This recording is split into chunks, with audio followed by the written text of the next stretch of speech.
Recording. Hi, everybody. Crystal here from Fat Products Review. Well, I mean Fatty Fat from Fat Products Review. Here with you today talking to Ragen Chastain, the founder of danceswithfat.org. And Ragen, how are you today?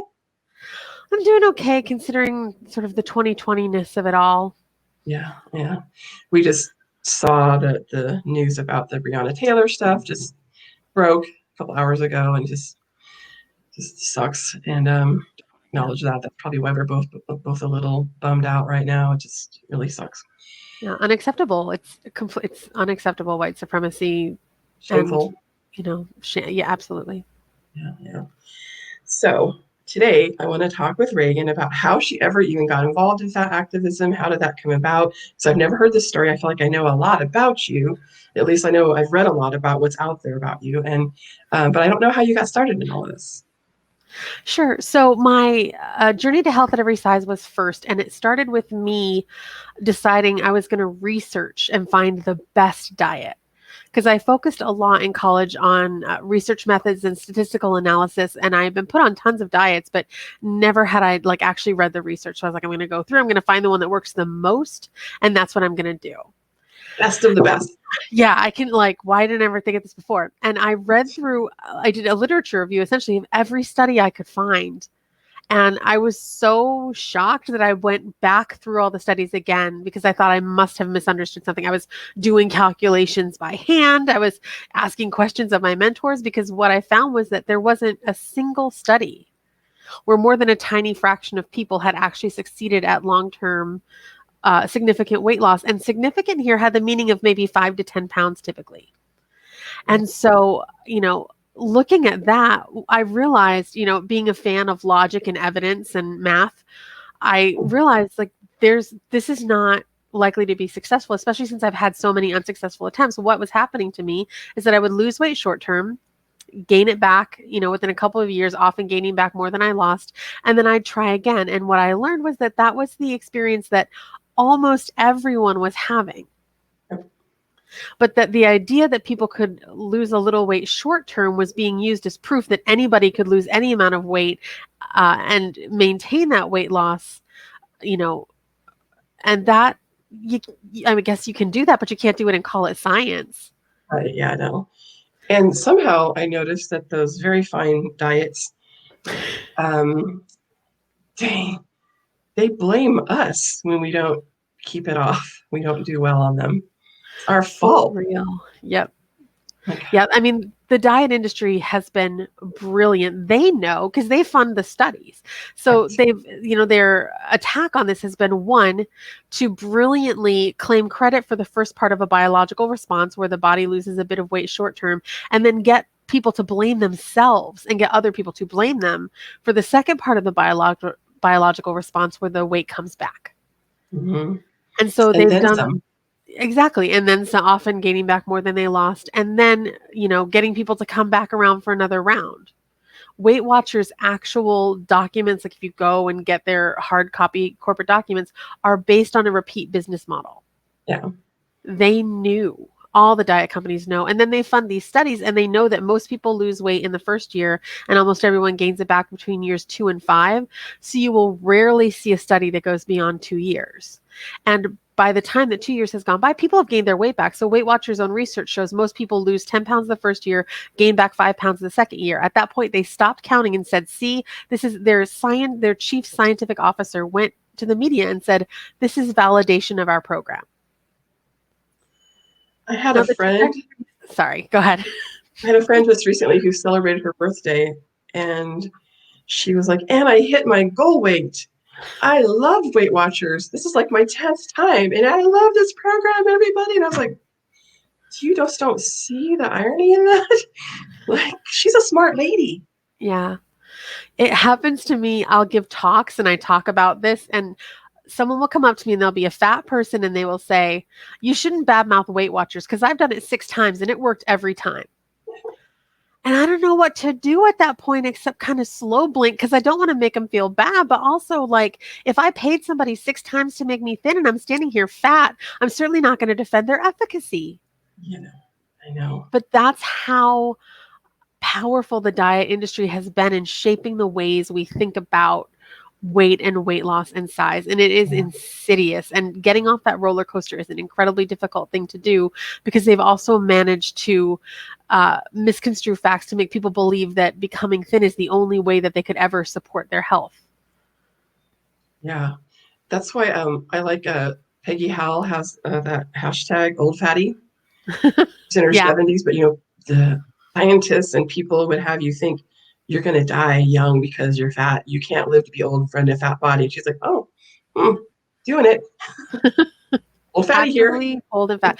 Well, yeah. And, to the extent that people aren't able to get old and fat because of medical fat phobia that affects us from the earliest ages, that's always discounted. The fact that we can't access good treatment, that most doctors don't bother to have a blood pressure cuff that fits us, let alone hospital beds and surgical instruments and training. And so if fat people are not living as long, which again, that's something that I would ask that we question how that research is done in the first place, then we have to ask why that is. Yeah. Yeah, the why that is, I don't know if you've heard me tell this story before, but like at my grand opening of my boutique, which I used to own a boutique for lingerie for fat people, and a person I know came to the event and said, "I want to let you know, Crystal, that Christina passed away," and they're a mutual friend of ours, and I was like, "Oh man." And she found out, like, a few weeks beforehand that she was like stage 4 ovarian cancer. And I knew her from his restaurant that he owned, and she and I would sometimes kvetch because we were both fat people, like only fat people in the whole place. And she used to tell me all the time, how much she hates going to the doctor because they're so mean to her. I said, but you got to get your well woman still. I know it sucks, but bring a friend, yada yada. And anyway, then here I find out a few years later that she didn't go, even though she knew something was wrong. She just didn't go because she was worried about being fat shamed. And that's on their hands, that's blood on. And then she was the neatest lady. And I was like, I'm going to start bawling at my grand opening because, like, God damn it. It's not fair. It shouldn't be like that. Yeah. And even if, like, I recently posted on Instagram and asked how many fat people have been told to eat less and exercise more by a healthcare practitioner who had no knowledge of how much you eat or how much you exercise. And basically the answer was all of us. Yes. So even if she had gone to that well woman exam, there's every chance that she would have left with a diet instead of appropriate diagnostic care. Most likely. Yeah. So it's so medical fat phobia is deadly. It kills. All the time. So this is what got you inspired to start your blog? So backing up a little bit more, I got inspired to start my blog because I had started ballroom dancing. Right. Yeah. And got a partner, and we pretty quickly, we had like 3 months to learn the 5 dances and get to our first competition when we got a coach. And I was so wrapped up in learning these dances and getting everything ready that I honestly thought when I got to the competition that it would be about my dancing. And then judges said things to me like, what a waste of talent at your size. You're going to lose weight, right? And I had a competition where I was sick and I did not dance well. And I just had all of my stuff, my gowns and shoes and makeup. And I was just trying to get back to my hotel room. And so I was headed toward the elevator and this judge comes charging out at me and basically like pins me against the elevator, holding all my stuff. And she said, we need to talk about your waltz. And I was like, yeah, it wasn't good. And she said, no, it's that dress. And I had just gotten a beautiful new dress, black velvet with red embroidery and spaghetti straps. And she said, I couldn't stand to look at you. Wow, what an asshole. Right. And so I had that moment of like, do I go off on this person or do I just be like classy? And honestly, I was just tired. So I said, okay. And she said it again. I couldn't stand to look at you. And I said, okay. She did it 2 more times. And then she put her finger in my face and she said, you have no business wearing spaghetti straps, and like spittle is flying and like her veins are bulging, and that may or may not be true. That may just be my remembering. But yeah, but I was like, oh, bing, this has nothing to do with me, right? Nobody gets this mad about some spaghetti straps or some fat arms. Nobody does unless they have their own issues they're dealing with. And then she said, well, I talked to your coach and he said I could talk to you about this. And I was like, well, I'm 30, so you don't need to ask permission to talk to me. And I said, and in truth, I probably won't choose to change the dress, but I appreciate you taking the time to tell me it's such a problem for you. Right. And she got real mad and she walked away, which is really just all I wanted to happen was for her to go away at that moment. Yeah. But it was when I had like that bright light bulb moment because I had done a ton of activism. My first protest was in kindergarten. Oh, I got my class to protest. And so I had done a lot of, as a queer woman, I had done a lot of queer and trans activism in college. I had done a lot of anti-racism work, but I'd never thought of being fat as being part of an oppressed group. right. I sort of thought of it as like my own personal thing to deal with. Like I could love my body, I could choose not to diet, but like it didn't occur to me. And, but that there was like a larger community out there and that this was a group of people who were oppressed in a lot of similar ways that I was oppressed, for example, as a queer woman. And so that was when I realized like I just wanted to be a fat dancer, Right. but I was going to have to be a fat activist to get that done. Crazy. And FYI, Reagan, how dare you wear open shoulder blouse today? You're showing your, what the hell are you thinking? People will laugh because I tease all the time about the cold shoulder style blouses because often it's the only, like they feel like, okay, fat shoulder skin is okay. Yeah. Right. So like, we're not going to give you a crop top or anything, but like, if you want to show like the top of your chest and your shoulders, like we guess that's all right. So while I love this shirt, I also wonder if people will be like, you write about this all the time. So just so you know, I always say I totally support my cold shoulder wearing friends and I do. And here I am like in such a top just for that reason. Yes. Shoulders are allowed, Reagan. That's it though. Okay. That's draw the line right there. Yeah. Stop. No spaghetti straps ever again. Yeah. No wire hangers ever. No wire hangers. No spaghetti straps ever. I wonder what that lady's doing now. Like, gosh, weird existence. Yeah, probably still gaining and losing the same 20 pounds and really living in self-loathing that she's taking out on other people. What's that word that they use for the extra weight that you put back on? Isn't there a term for that? Like when you lose your weight, then you gain it, then you gain some additional weight. Is there a term? I don't know. I've never heard a term for that. I heard one once, but yeah, I could be wrong. So danceswithfat.org came from that. Yes. So I did, sorry.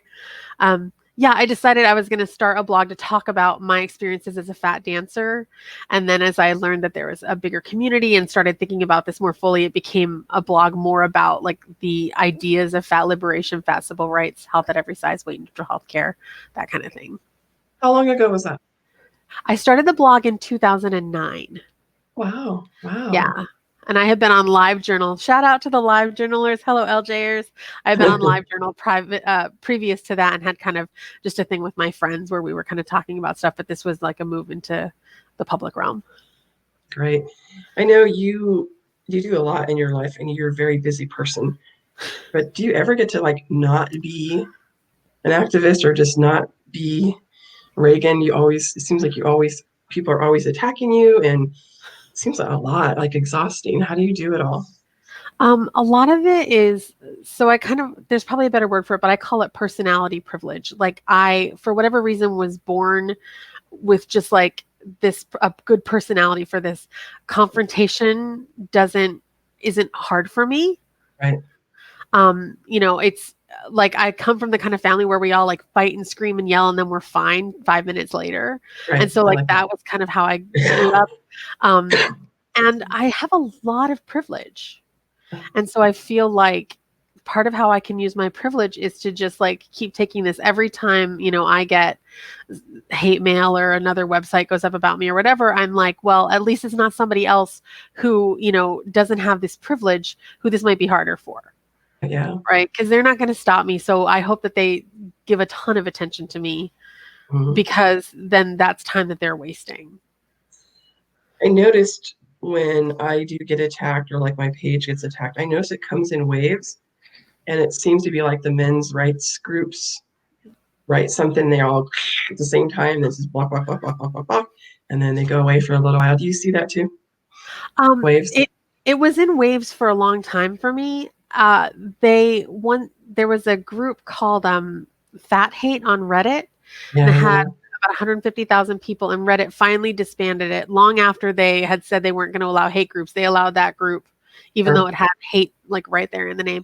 Title. And I was, one of many targets. And I want to be clear too. I there are people who get more trolling than I do. There are people who get much worse trolling than I do, far more sort of personalized threats and graphic, violent threats. So I'm certainly not the person worst off. And a lot of that has to do with privilege as well. As a white person, I don't get racism on top of it. As a cis person, I don't get transphobia on top of it. But I was the focus of some of the folks in that group. And so they started like a web page and they started their own group specifically for me. And so that group has over 6,000 people in it. And they seem to have just a lot of free time. And so instead of waves, it's sort of like it's just an everyday kind of thing in my life. But does it ever occur to them like how valuable all those clicks are and all how that helps your own algorithms and stuff? I mean, if they're linking to you and stuff like that, it's like, okay, thank you, you idiots, but not. Yeah, it did for a long time. They really did help, but they have wised up a little bit. So Oh, okay. they've created a database of my stuff. So like every tweet, Facebook post, Instagram is like screenshot and saved in their archive so that I don't get traffic from that. And then I don't allow them to comment in my spaces. I feel like I wouldn't let somebody come in my living room and say that to me or other people. And so I'm not about to allow it on Facebook or anywhere else. Right, And right. so I don't get to benefit from the traffic of the negative comments. And I've like, that was a conscious choice I made. Like, I'd rather, not get that benefit of that kind of interaction but create a safe space so that my comment section isn't a cesspool that people have to swim through. Yeah, there are some cesspools out of comment sections for sure out there. So we were going to talk today about surviving a pandemic. All right, do you have tips that specifically, because we all know there's a lot of fatphobic memes out there about people's supposed weight gain, even though they survived a goddamn pandemic. I think that's a huge account. I plan on putting that on my resume. Survived a pandemic, like that's a huge thing. But I know people freak out. They've gained 10 pounds or whatever. So, yeah, what kind of tips do you have for us, Reagan?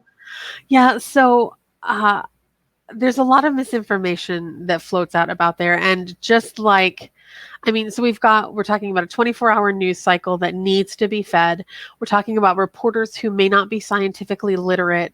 And we're talking about a lot of news organizations that are driven by clicks and eyeballs. And fat hating, weight stigma based articles get a lot of clicks.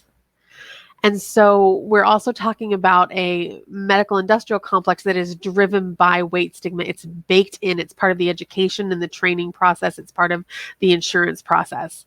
And so all of those things combine to give us really bad information. So it started out, I started seeing, being fat increases the risk of death.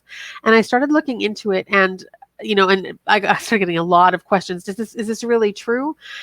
And there were some really questionable things. And I think New Orleans was my favorite of the really questionable things because the way that they did it was they said, well, 25% of New Orleans is categorized as, fat based on this BMI categorization, or rather 25% of the deaths are people who are categorized as fat.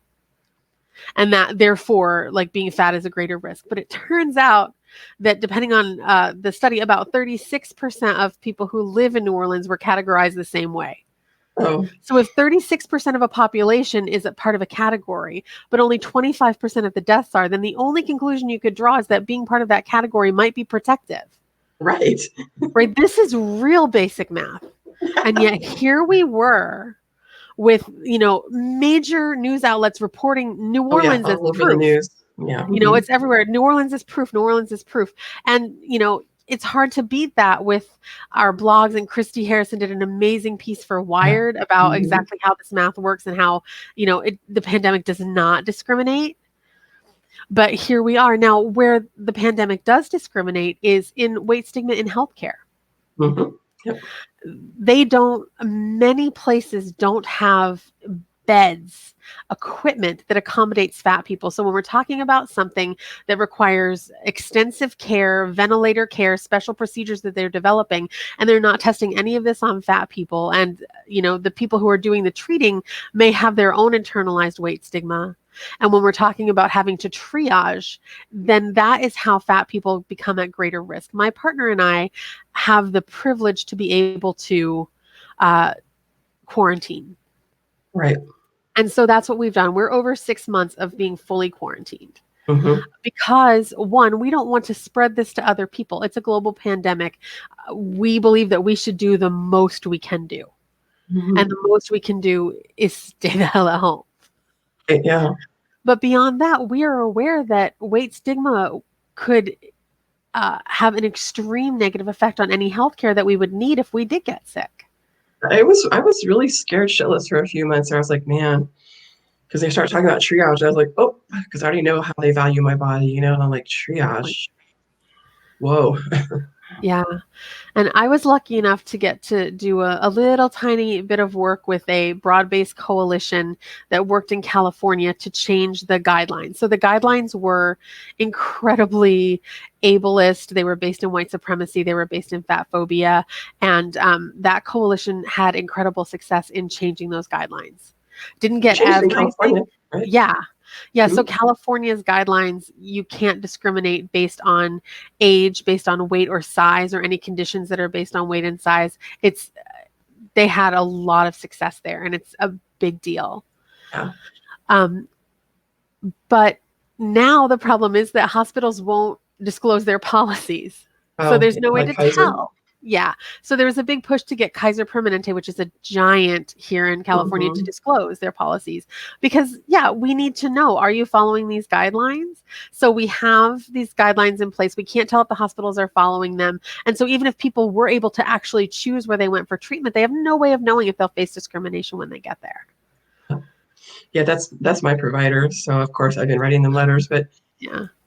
feels, like it goes into a big black hole, but maybe it Yeah. doesn't.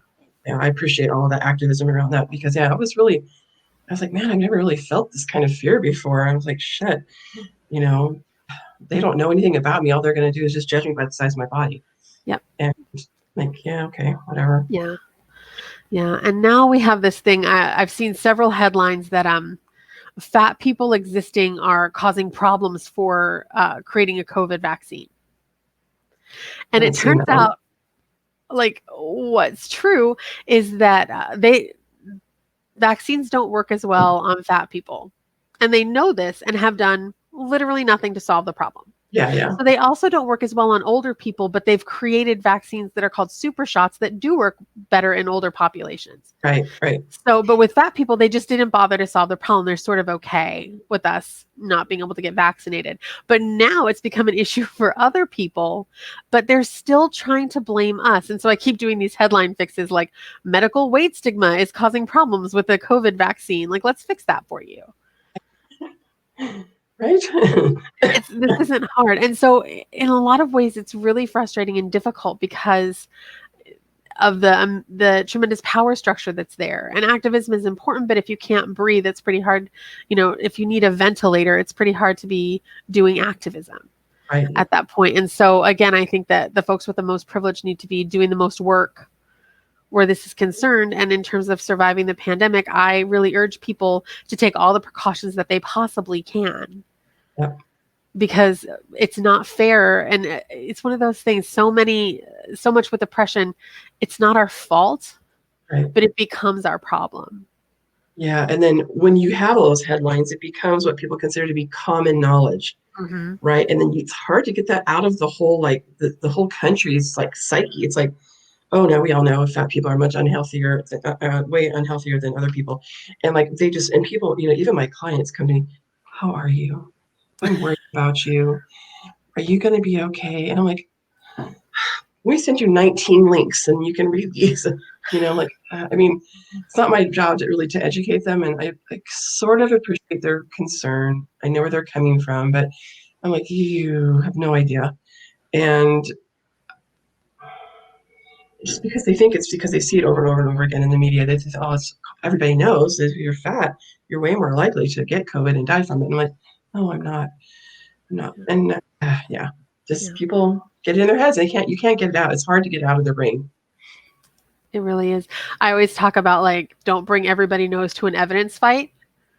Like, we can have this discussion, but I'm going to be talking about evidence. So if what you're going to be talking about is everyone knows, then we can't have this discussion. That's tough. But I do want to point out, so when H1N1 was going around, Mhm. fat people had worse outcomes. And Mhm. so they did the exact same thing. Maybe it's, because of some effect that fat has had. They, instantly went into, let's figure out what's wrong with fat people's bodies, that they're more at risk and that they have these poorer outcomes. And it turns out they did a study afterwards, and the entire difference was explainable because fat people didn't get as good of treatment as thin people did. Right. It explains Yeah. the entire difference, but that wasn't found until afterwards. And even the study that found that just said, so we should be careful about, you know, assuming things about fat bodies because, it is entirely explainable by these treatment differences. But it didn't say, so obviously we should take a different tack next time, or, hey, all the fat phobia that we whipped up with this is probably, something we should try to undo. It was just like, meh, maybe be careful about making assumptions about fat bodies. I don't think people really have any idea of the depth of the medical fat phobia and how it Yeah. affects us. I'm like, when people tell me all these different statistics and stuff, I'm like, did you ever consider how we get shittier treatment? Then that's why we have worse outcomes. Like, and a lot of us won't even go. So we won't even go for our well woman exams or whatever, any kind of doctor's appointment, because we know what assholes are going to be. So we just put things off. And then of course we have worse outcomes because we're not going every 365 days a year, or once a year every 365 days to get our well woman exam, because when you go, you're not worried about them talking to you about your diet and, oh, your weight is you've gained or lost, and so we don't do our normal checkups. We don't do even going to the dentist. I don't do my cleaning twice a year like a lot of people, because I already know not going to fit well in the chair. And then they're going to tell me, what did my dentist tell me last year? Maybe just like don't have one meal out at a restaurant like once a month, and that will help you sit. I'm like, okay, thanks for that. Fat phobia. I Yeah. can't say shit. And I'm like, oh, if my Oh, eyes could rolling, I would have just kept them rolling. Just it's everywhere, and it's really scary how bad it is, and it's getting better, maybe incrementally, but tiny, tiny, tiny steps better. yeah. Not much. Yeah, I agree. Yeah, the dentist thing is so frustrating because, yeah, there's like three people's hands in your mouth. It's not like you can educate them about fat phobia in that moment. They just get to say whatever they want. You can't even Yeah, get out, shut up, right? I know, Um, right. and it is like, so you've got people who are, worried or afraid to go because they don't want to be abused when they get there. Then Mhm. you've got you go and they refuse to give you the basic diagnostics that they would to a thin person because they want you to lose weight first, which is basically like, I only think that thin people are human beings. So if you can become thin, then I'll give you evidence-based competent medical care. Otherwise, like you just keep getting the same sheet about eating less and exercising more. And I mean, there are people who have died of cancer because their medical practitioners just told them to keep trying to lose weight and didn't bother to do the diagnostics. I have a friend who was moving. She lifted a box, felt something go in her back, and then had pretty extreme pain. Went to the doctor, and he was like, no, it's just because of your weight. And she's like, really? Because I've been fat for my whole life, but I just started having back pain when I lifted this heavy box. And he was like, no, there's nothing to be done except lose weight. Right. So she had to go to a different doctor just to get basic care to figure out that she had herniated a disc and needed care. I think And I either learned it from you or from Marilyn or somebody else about like asking the doctor, okay, let's imagine if I was thin, what would you do then? yeah, They're I'm like, oh, sure. well, these 10 things. Yeah. Like, okay, let's try Yeah. those. Yeah. I call it my magic question. I'm certainly not the first person to say it, but I asked, what would you do for a thin person in this situation? Because, yeah, like, when I've always been bigger, but I was closer to the, stereotype of beauty and health when I was younger. And so I would have knee pain and they would tell me 20 different things that could be done for knee pain as an athlete. But if I go in now, it's like the only thing that's possible is weight loss. Like those other 20 things suddenly don't work for fat people. And Right. so it can be really hard to get, basic medical care. Blood pressure is another really good example. So blood pressure cuffs are made to specific measurements. So if your blood pressure cuff is too tight, even if it fits around your arm and the Velcro sticks, you will get too high of a reading. Mm, And so I know because I've measured my arm what kind of blood pressure cuff I need, and typically they don't have it. mm, But they will say, "Oh, let's just try with this one." yeah, No. right. No, It's going to let's be higher. not just try because you're going to get too high a reading. Plus, I'm already like pissed off beyond all human reason right now. I'm sure my blood pressure is high. I have no doubt. right? Right. Most people, when they go in, because especially for fat people and also trans people, people of color, people who know that they're about to face oppression, just for walking in a doctor's office, are going to have higher blood pressure. So I It's wonder, how many people are misdiagnosed and why don't they care enough to buy this basic $40 thing so right. that they can give proper care? They talk about how we should be worried about our health and fat people's health. They don't have a blood pressure cuff that fits us. They don't have armless chairs so we can sit in the waiting room. Right. The doctors don't have proper training in dealing with fat bodies. So it's hard for me to believe that they care that much about my health if they don't even want to take an accurate blood pressure. I mean, and like, okay, if you're Kaiser Permanente and you have billions of dollars, I'm pretty sure the larger cuff does not cost them $40, right? They're buying a Right. huge Yeah. quantity, so it probably cost them like $5. Like, just get one of both sizes in every goddamn room. How hard is that? Yeah. I don't understand. And by the way, aren't 70% of people in America plus size? So like, when you have more of the larger cuffs than the smaller cuffs, like that, Yeah. again, Yeah. I simple mean, math. statistically, they're constantly telling us that, like, you can't swing a fat person without hitting another fat person. And yet they don't have You're blood not pressure cuffs. They don't have chairs. They don't have, like, if we're the majority, what is happening right now that we can't get basic things that we need in healthcare? Whenever I go to the pharmacy at Kaiser, I'm like, am I the biggest person that ever comes here? Like I say it really loud. And they're like, well, no, gosh, no. And I'm like, well, I can't fit in any of these chairs. So I feel bad for people that are larger than me. And they're like, oh, let us get one. I go, no, that's fine. Get me one. But like, just do this universally through your whole damn organization. Why do I have Yeah. to bitch about it every time I come to you? Yeah. And it's, there again, more privilege and more work. I went in for an MRI and they were like, just sit in this chair. And she walked away before I could say, I cannot fit in this chair. And so I'm standing there and she came back and I said, actually, this chair doesn't work for me. And she said, oh, that's okay. And I was like, actually, no, it's not. I was like, what would be super cool is if you had an armless chair so that everyone could sit. And she said, oh, I should do that. I should do that. Yes, like now you should do that. But Everyone on the planet can fit into a chair with no arms.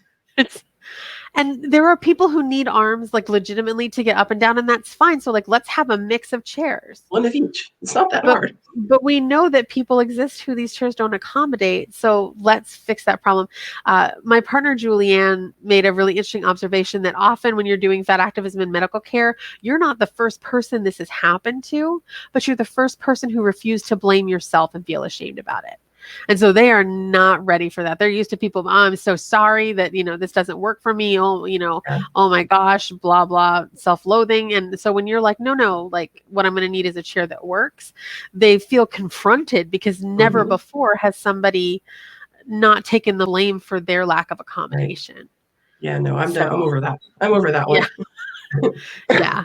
And I think too, like, not just chairs, but in terms of privilege, if I go to the doctor and the only gender options are male and female, I'm going to ask to speak to the practice manager because that's then not emotional labor for me like it would be for a trans or non-binary person who now may not have, what they want to accurately describe themselves.